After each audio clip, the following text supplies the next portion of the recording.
These are traces of our origins. At the beginning, our planet was no more than a chaos of fire.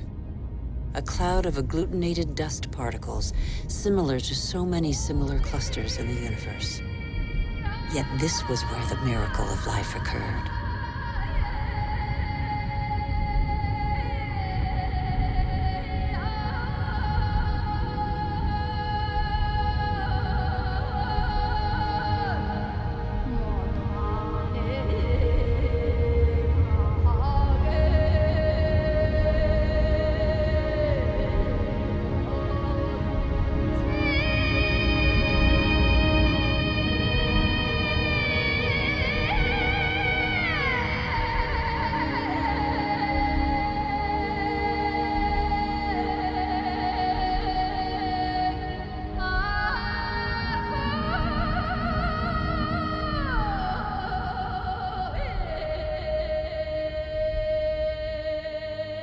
Today, life, our life, is just a link in a chain of innumerable living beings that have succeeded one another on Earth over nearly 4 billion years.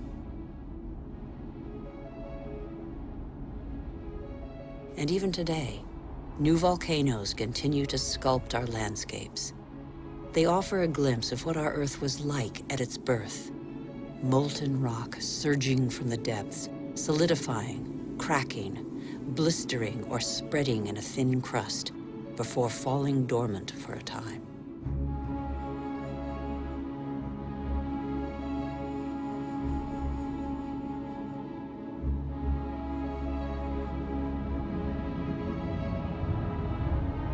These wreaths of smoke curling from the bowels of the Earth bear witness to the Earth's original atmosphere, an atmosphere devoid of oxygen. A dense atmosphere, thick with water vapor, full of carbon dioxide. A furnace.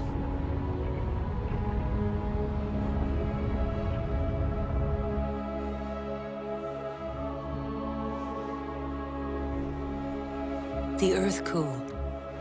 The water vapor condensed and fell in torrential downpours.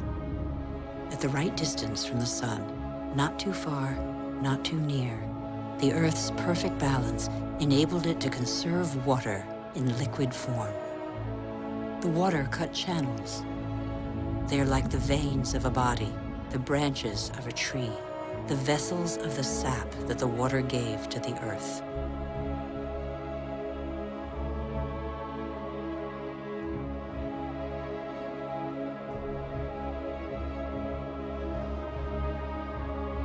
The rivers tore minerals from the rocks and gradually added them to the fresh water of the oceans.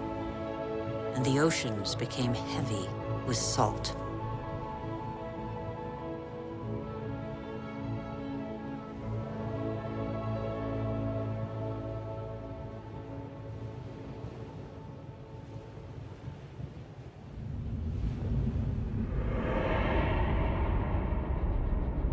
Where do we come from? Where did life first spark into being? A miracle of time, primitive life forms still exist in the globe's hot springs. They give them their colors.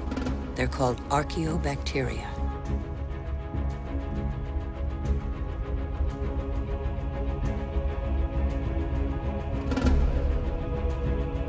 They all feed off the Earth's heat, all except the cyanobacteria, or blue-green algae. They alone have the capacity to turn to the sun to capture its energy. They are a vital ancestor of all yesterday's and today's plant species. These tiny bacteria and their billions of descendants changed the destiny of our planet. They transformed its atmosphere.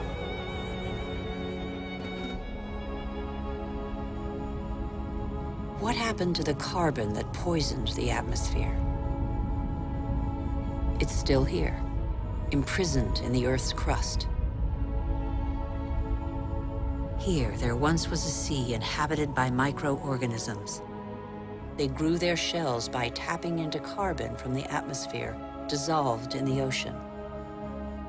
These strata are the accumulated shells of those billions and billions of microorganisms.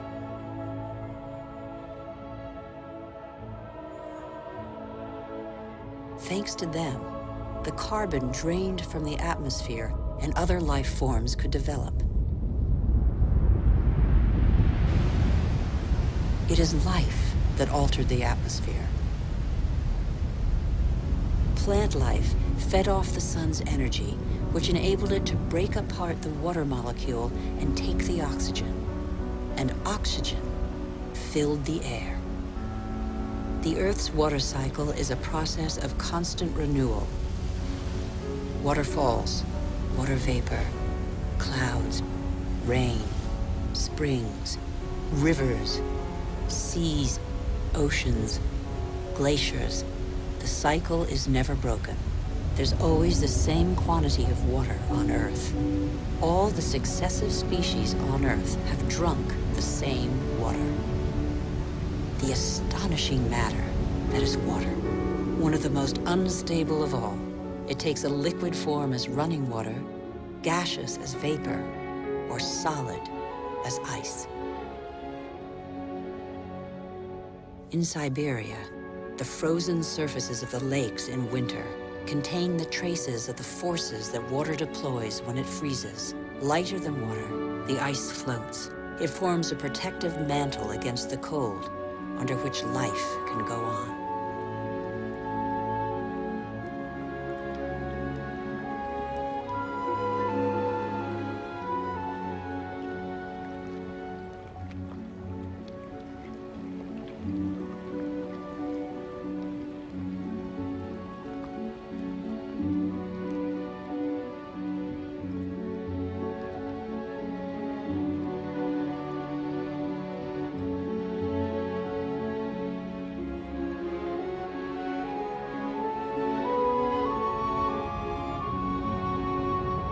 The engine of life is linkage. Everything is linked. Nothing is self-sufficient. Water and air are inseparable, united in life and for our life on Earth. Sharing is everything.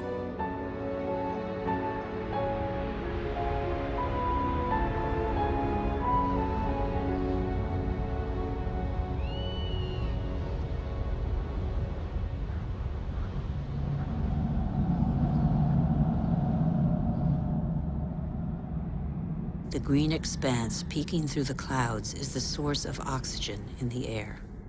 70% of this gas, without which our lungs cannot function, comes from the algae that tint the surface of the oceans. Our Earth relies on a balance in which every being has a role to play and exists only through the existence of another being. A subtle, fragile harmony that is easily shattered.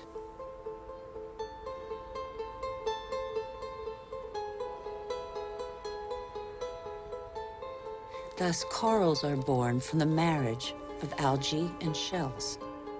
Coral reefs cover less than 1% of the ocean floor, but they provide a habitat for thousands of species of fish, mollusks, and algae. The equilibrium of every ocean depends on them.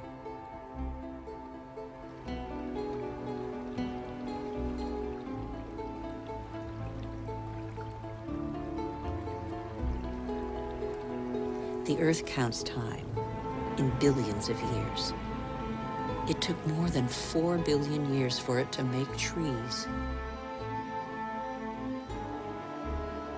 In the chain of species, trees are a pinnacle, a perfect living sculpture. Trees defy gravity.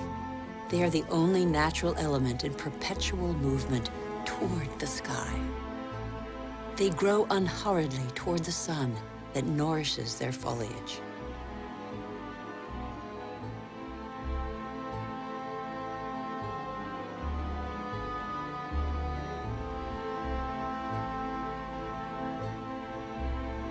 They have inherited from those minuscule cyanobacteria the power to capture light's energy. They store it and feed off it, turning it into wood and leaves. which then decompose into a mixture of water, mineral, vegetable, and living matter. And so, gradually, soils are formed.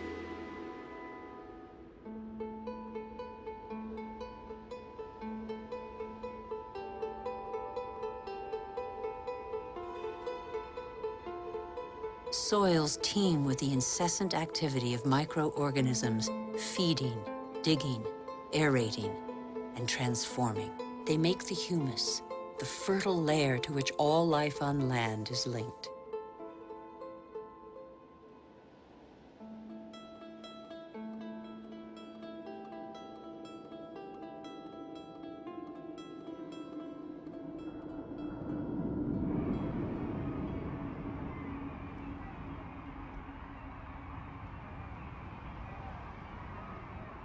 What do we know about life on Earth? How many species are we aware of? 1/10 of them? 100th, perhaps? What do we know about the bonds that link them?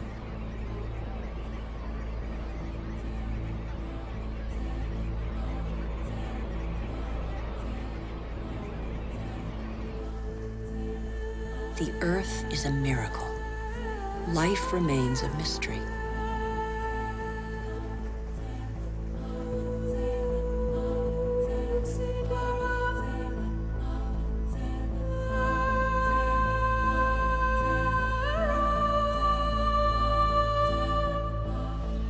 Families of animals form, united by customs and rituals that are handed down through the generations.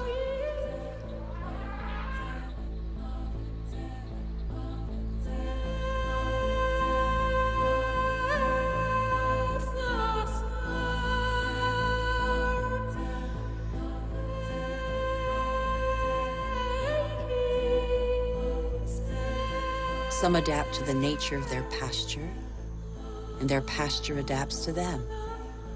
And both gain. The animal sates its hunger, and the tree can blossom again.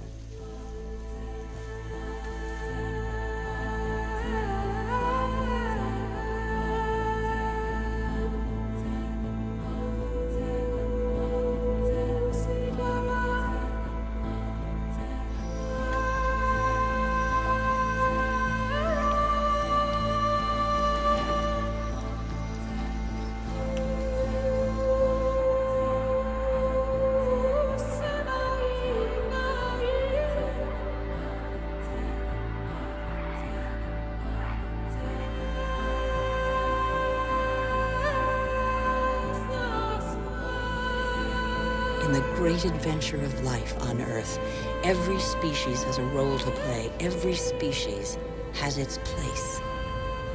None is futile or harmful. They all balance out.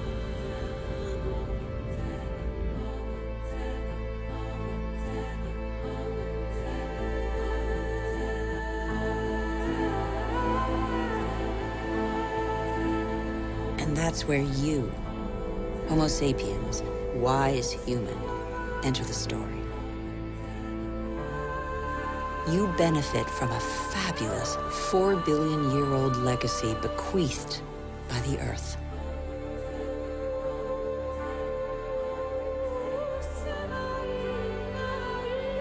You're only 200,000 years old.